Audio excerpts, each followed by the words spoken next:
And people that, I mean, not just people like myself that has mental illness problems, but everybody, I mean, it's a lot of stress and it was hard. Kim Novak was Hollywood's biggest star in 1958. She could have destroyed anyone's career with one phone call. Yet she stayed silent about Tony Curtis for 63 years. Why would the most powerful actress in the world keep such a dark secret? The answer lies in a system that protected men and destroyed women. When she finally spoke in 2021, her words were devastating. She revealed not just what Curtis allegedly did, but why she could never tell anyone. Kim Novak was born Marilyn Pauline Novak on February 13, 1933, in a cramped Chicago apartment. Her parents had come from the Czech Republic chasing the American dream, but what they found was hardship. Her father, once a teacher, worked as a railroad clerk, earning only $18 a week. Her mother came home each night with hands stained from factory work. They spoke a mix of Czech and English, clinging to old values while trying to survive in a new world. Kim and her sister Arlene grew up surrounded by struggle. The dream felt far away. Kim was painfully shy. So shy, in fact, she would hide behind the living room curtains when guests visited. At school, her silence made her an easy target. Teachers mocked her, classmates called her Weirdo Novak, and she once fainted while reading on stage in front of hundreds. Every report card said the same thing: withdrawn, needs help. But inside, Kim was bursting with color. She escaped into art, painting and sculpting for hours. In 1951, she won 2 scholarships to the School of the Art Institute of Chicago. That should have been the start of an art career. But life pulled her in a different direction. Money ran out. Kim took whatever jobs she could. She worked as an elevator operator, earning $35 a week. She fainted during a tooth extraction as a dental assistant. She couldn't speak to customers at Saks Fifth Avenue. Finally, she landed a promotional job in 1953 as Miss Deep Freeze, traveling across America to promote home freezers. She wore glittery outfits and smiled through 10-hour shifts at county fairs. It wasn't glamorous, but it taught her how to perform in front of people, something she'd never been able to do before. In March 1954, with just $200 saved up, she bought a one-way Greyhound ticket to Los Angeles. After 3 days on the road, she arrived at RKO Studios to audition for a small part in The French Line. She waited in the sun for 6 hours. The casting director took one quick look and dismissed her. But as she stood in the rejection line, something happened. Columbia Pictures talent scout Harry Cohn spotted her. Within 2 days, she had a contract. She was no longer Marilyn Novak. She was now Kim Novak. But the transformation was not gentle. Cohn told her flat out, no one would watch a movie with a Polak name. He scribbled Kim Novak on the contract. Then came orders: lose weight, bleach your hair, wear tight white sweaters. She had to become Columbia's answer to Marilyn Monroe. Cohn even sent private investigators to trail her dates and make sure she stayed scandal-free. When filming Pushover began, Kim barely whispered her lines. Cohn was furious. Acting coaches drilled her for hours. She couldn't walk and talk at the same time, so they removed props from her scenes. During one take, she had to slap Fred McMurray. She cried for an hour before she could do it. On the next film, Puffed, the writers had to change her lines on the spot because she was too overwhelmed to speak. Still, Cohn moved fast. Pushover came out in July 1954. Just 4 months later, Puffed hit theaters. Then came Picnic with William Holden, her biggest hit, and 5 Against the House. 4 films in a single year. That speed worked. In 1956, Kim Novak was voted the #1 money-making star in the world. She held that title for 3 years in a row. Her movies averaged over $90 million each in today's numbers. Columbia had never seen numbers like that before. In late August 1957, Kim Novak met Sammy Davis Jr. at a Chicago nightclub. It felt electric, but they both knew the danger. Only 4% of Americans supported interracial marriage, and 17 states still banned it. Their lives were tied to studio contracts and moviegoers in places where such a relationship could end everything. So they hid it. They met in back alleys, borrowed friends' cars, and used payphones. Sammy signed photos as Bill to avoid suspicion. They dated in secret for 5 intense months, moving between Las Vegas and Malibu. But the outside world started to catch on. A gossip column hinted about a blonde star and a black singer. Columbia's phones exploded with calls. The romance was real, but the risk was growing. By November, Columbia boss Harry Cohn got the news. He was furious. He had ties to Chicago mobsters and saw Novak as one of his most valuable stars. Her movies brought in more than a third of Columbia's yearly box office. He called her in, slammed a gun on the table, and warned her that theaters in the South would ban her films if she didn't end things. He was shaking with rage, taking heart pills as he spoke. Kim left that meeting terrified. She later said Cohn believed he owned her completely. Then came the mob. On January 2, 1958, Mickey Cohen saw Sammy's father at a racetrack and made it clear. Sammy had to end things with Kim or face real violence. Mickey had a history of killings and controlled tens of millions in rackets. He offered one way out. Sammy had to break up immediately. Sammy's father called him from the track. Sammy dropped the phone when he heard. He knew it was serious. That same day, a studio guard blocked Novak's friend from giving her a warning note. She had no idea what was coming. A few days later, Sammy got another call. Now it was even worse. He had 24 hours to marry a black woman or lose his legs and his remaining eye. At 2 a.m., he offered a showgirl named Lorraine White $25,000 to marry him. She agreed. By 10 a.m., they were married at the Sands Hotel in a rushed ceremony. They stood beside a 6-foot martini glass labeled Happiness. Photographers took pictures of them smiling, but it was all for show. That night, Sammy got drunk and tried to strangle her. He screamed that they wouldn't let him live his life. The wedding hit the papers 2 days later, and the threat against him was dropped. Kim Novak found out the next morning. She saw the wedding photo on a newsstand. She locked herself in her trailer and cried so hard she had to use ice packs on her face between takes. Columbia said the problem was fixed and banned anyone from mentioning Sammy's name around her. She pulled away from everything. Gossip columns said she was now dating a producer, but friends said it was just for protection. At home, she stayed up all night sketching horses and saying she felt like she was being passed around. That moment broke something in her. She decided to walk away from Hollywood and was fully out of the system by 1966. Only a few months earlier, Novak had taken on the biggest role of her life. Alfred Hitchcock had lost his lead actress to pregnancy and offered Kim the roles of both Madeline and Judy in his next film. She had no screen test. Columbia loaned her out for $250,000, and Kim refused to start until they doubled her pay from $12.50 a week to $3,000. Hitchcock gave her freedom on set. He told her where to stand and how to speak, but left the rest up to her.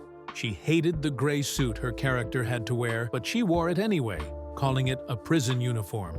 She built 2 separate characters just by the way she moved. Madeline floated, Judy slouched. She had never taken an acting class, but her choices became the heart of the film. When Vertigo was released in May 1958, it barely made a profit. It placed 21st for the year and earned just over $3 million on a budget of $2.5 million. Critics said it was too slow.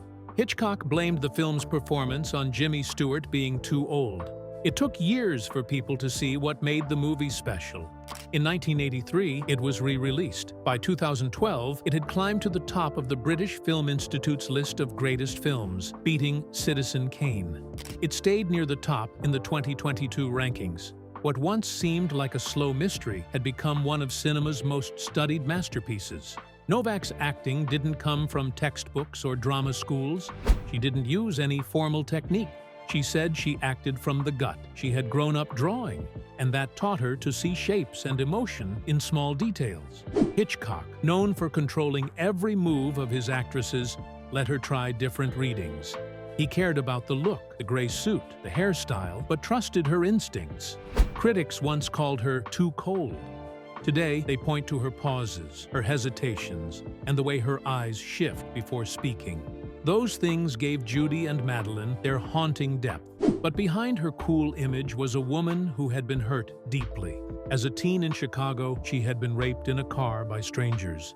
she never told her parents. She later said the trauma, combined with mental illness in her family, caused panic attacks on set.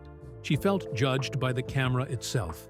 Columbia's team only added to the pressure. They reshaped her face to look like other stars, forced her to lose weight, and treated her more like a product than a person. She followed the rules but found peace in painting. It was the one place where she felt in control. On screen, she looked calm and composed, but inside, she felt like something had cracked and never fully healed. Meanwhile, Tony Curtis was born Bernard Schwartz on June 3, 1925. In a Manhattan hospital just a few blocks from East Harlem.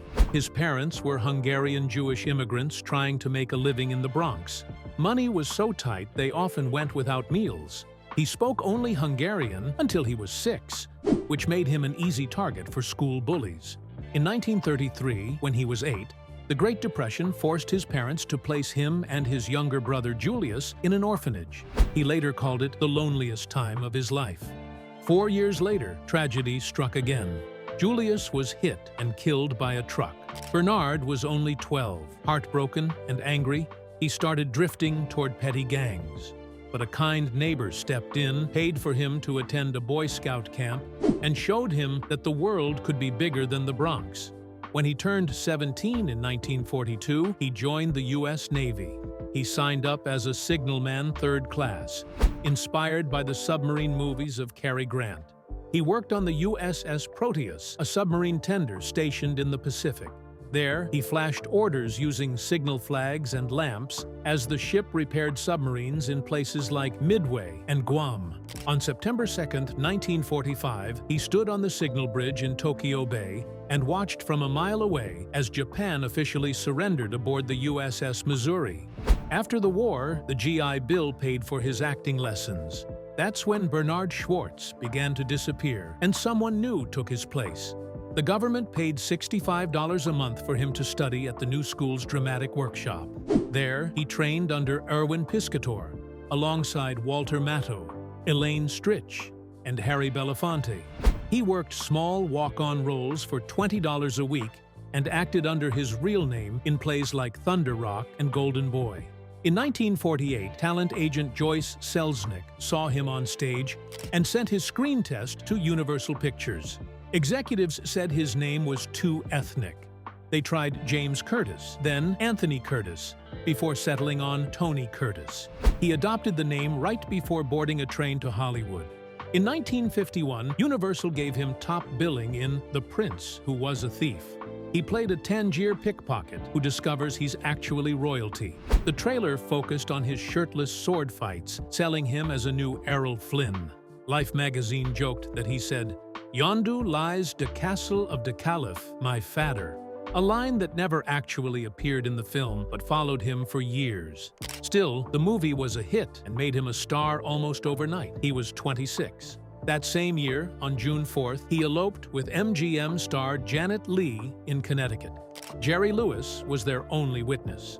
Universal was furious. They had begged him to stay single and even offered him $30,000 to fake a wedding with Piper Laurie. The press called them Hollywood's golden couple, but their marriage quickly became tabloid fuel. Photographers camped outside their Beverly Hills home, where they raised daughters Kelly in 1956 and Jamie Lee in 1958. Behind the photos, things were falling apart. Curtis openly cheated, and Lee's perfectionism only added to the tension. They divorced on September 14, 1962, blaming the spotlight more than each other. From the start of their marriage, Curtis treated it like a publicity tool. He later admitted to sleeping with co-stars like Natalie Wood and Gloria DeHaven while still living with Lee. He spent so much time at the Playboy Mansion that reporters nicknamed him Mr. After Hours. He claimed he was just enjoying what life offered him. But that attitude deeply hurt Lee, even more than the headlines. At the same time, Curtis was obsessively jealous. In 1955, he called Lee's hotel room 12 times in one night, demanding to know where she was. Later, he even hired a private detective to follow her during the filming of The Manchurian Candidate. The detective found nothing, but Curtis didn't believe it. He was especially paranoid about Frank Sinatra. convinced that any collaboration between him and Lee would prove an affair. Their daughter Jamie Lee said the constant suspicion and surveillance poisoned the home. While filming Some Like It Hot in 1958, Curtis rekindled a romance with Marilyn Monroe that had started years earlier. A month later, Monroe told him she was pregnant and believed the baby was his. He remembered being so shocked that he could hear tires screeching on the street outside. Monroe miscarried before Christmas, and studio bosses told Curtis to stay away from her for the rest of the production. Monroe never confirmed the story publicly. Curtis kept it to himself until he wrote about it 50 years later. Curtis also battled addiction for most of his career. He said it began with sleeping pills in the 1950s and grew into daily use of cocaine and heroin. He admitted spending hundreds of dollars a day. Directors started complaining he couldn't remember lines. In the 1970s, he gave interviews while lying on hotel floors. In 1984, he was hospitalized for liver damage and finally entered the Betty Ford Clinic. Looking back, he said drugs had been ruining his work and his life during the years when the public thought he was on top of the world. His marriage truly fell apart in 1955 after he found a note at home. He believed it was from choreographer Bob Fosse to Lee. Neighbors later said they heard shouting and crashing from the house. Curtis never proved the letter was romantic, but it gave him an excuse to stop hiding his own affairs. He tapped Lee's phone and hired more detectives. By the end of the decade, their fights were so bad that even publicists refused to book them together. Though they weren't legally divorced until 1962, most people close to them agreed the marriage ended the night that letter hit the floor. It was the second week of November 1958, just 3 days after Kim Novak finished filming her big scene in Belle, Book and Candle. Tony Curtis and Janet Leigh were throwing a party at their Beverly Hills mansion to celebrate the early buzz around the film. Their home on North Maple Drive was packed. More than 60 guests filled the rooms and backyard. Cary Grant lounged near the pool. Billy Wilder played piano. A young Jack Nicholson parked cars for $5 each. At exactly 9:17 p.m., Kim Novak stepped inside. Columbia Pictures had made it clear she had to be gone by midnight. Her next call time was at 6 in the morning. At 9:41, Tony Curtis handed her a drink. It was just one glass. 2 ounces of scotch with a splash of soda, no garnish. Novak later said it was her first alcohol in 23 days. She'd just recovered from the flu and wasn't drinking. Curtis quoted a line from The Vikings, the movie they had done together 6 months before. He said, "Just one for the road, kid." The houseboy working that night told police years later that she never had a second drink. He never even found her glass. 14 minutes later, she was talking with composer Elmer Bernstein. She was mid-sentence when her vision narrowed. It was like someone twisting the lens of a camera. Then she collapsed. Bernstein remembered her pupils. He said they weren't the kind you see in someone who's drunk. They were pinpoints. Chloral hydrate, a sedative often used in that era, could knock someone out in 15 minutes. At Novak's weight, even a small dose, just 1 teaspoon, would have been enough to do it. She woke up the next morning at 7:08. She was completely naked and lying on the sofa in her own home on Summit Drive, 5 miles away from the party. Her Jaguar was outside, parked crooked. The odometer showed 37 extra miles that she hadn't recorded in her diary 2 days before. Her dress was on the floor. The shoulder strap was torn. She brought it to the dry cleaner at 8:20 and paid over $11 to have it rebeaded. The clerk wrote "no questions" on the receipt. By noon, the studio called. Columbia's head of publicity, Peter Levathes, reminded her that the studio had spent $2 million on Belle, Book, and Candle. That would be about $21 million today. He told her bluntly, scandals ruin ticket sales. Memos that came to light in a 2018 auction showed Levathes even offered her double wardrobe allowance if she dropped the matter. She said nothing for more than 60 years. It wasn't until March 2021, just days before her 88th birthday, that she finally said aloud, "I still don't know what happened between 10 p.m. and dawn, and that's the hell of it." That night marked a turning point. Novak's performance in Belle, Book and Candle showed a different side of her. It was her second film with James Stewart after Vertigo, and it was a big shift. This time, she wasn't just charming or playful. She was quieter, more distant, more mysterious. That tone would follow her in future roles. Harry Cohn, who ran Columbia, had planned this film carefully. He only agreed to let her star in Vertigo if Stewart would also do Bell, Book, and Candle. It ended up being Stewart's final role as a romantic lead. In Strangers When We Meet, which came out in 1960, Novak hit her career peak. She played a lonely housewife in the suburbs. Her co-star was Kirk Douglas. The movie was about boredom, secrets, and unhappiness. It showed how trapped women could feel in perfect-looking homes. It was bold for the time. The role was hard, and Novak pulled it off. She wasn't just playing another beautiful woman. She was layered, worn down, and complicated. But even then, she was stepping back from the spotlight. She didn't go to as many parties. She avoided interviews. Her co-star, Ernie Kovacs, who had also worked with her in Bell, Book, and Candle, said she seemed different. By 1964, things had changed. Novak took on Of Human Bondage, a role that had once belonged to Bette Davis. This time she played Mildred Rogers, a cold waitress who brings misery to a man who loves her. She shared the screen with Lawrence Harvey. The film didn't do well. It only made about $1.75 million in the US and Canada. The character she played dies from syphilis. It was the darkest role of her career. Around this time, Harry Cohn died. He had been her biggest supporter. Without him, her position in the studio weakened. In 1966, Novak walked away. She was only 33. That year, after a few disappointing movies, she stepped back from acting almost entirely. She had been a top box office name for 3 years straight in the 1950s, but now she only appeared occasionally. She took small parts in The Mirror Cracked in 1980 and Falcon Crest on TV in the mid-80s.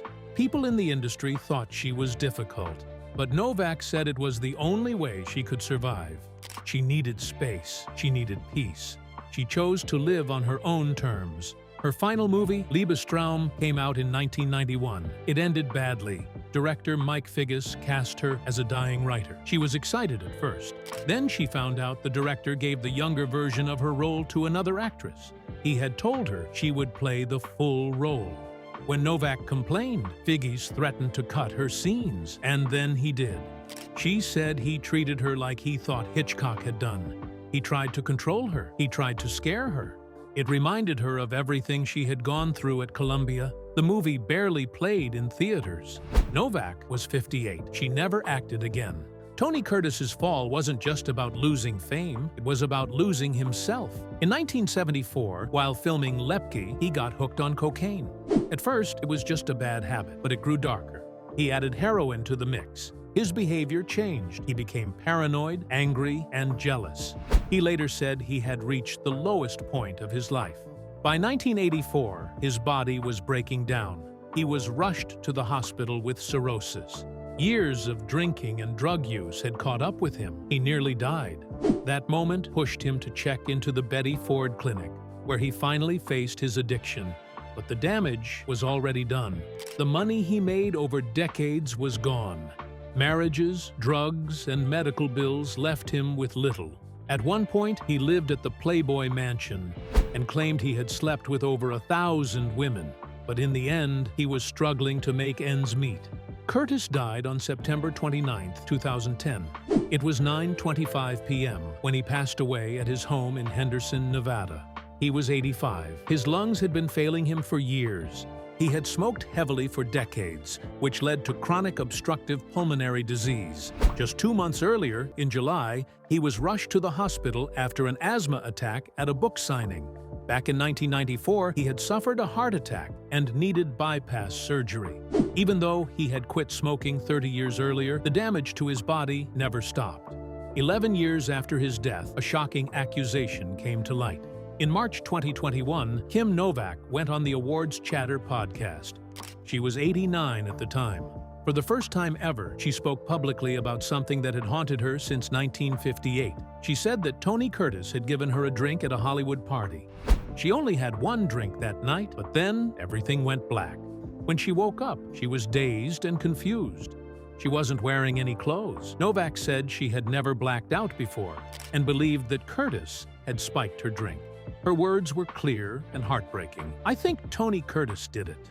She never told anyone for more than 6 decades. Not because she forgot, but because she was afraid. In the 1950s, Hollywood wasn't a safe place to speak out. Women who spoke up lost everything. Novak was under contract with Columbia Pictures. The studio head, Harry Cohn, had a tight grip on her life. He had already pressured her to end her relationship with Sammy Davis Jr. just because he was black. Back then, Novak was the #1 box office star in the world. That was true in 1958, 1959, and 1960. Even with all that power, she stayed silent. She knew that speaking up could have ended her career. In that era, the studios protected the men and discarded the women. In 2025, Novak's story returned to the headlines. She was 92 and set to receive the Golden Lion for Lifetime Achievement at the Venice Film Festival. It was one of the highest honors in cinema. The award ceremony was scheduled from August 27th to September 6th. News outlets quickly revisited her 2021 interview. Articles pointed out that Curtis had died in 2010 and couldn't defend himself. Still, her words carried weight. The director of the festival praised her as a true icon of old Hollywood. At the same time, a documentary called Kim Novak's Vertigo was set to premiere. The timing brought renewed attention to her life and her pain. Novak called the award a dream come true, but even then, the joy was mixed with sadness. For many, she would always be linked to what she had suffered. That suffering ran deeper than anyone knew.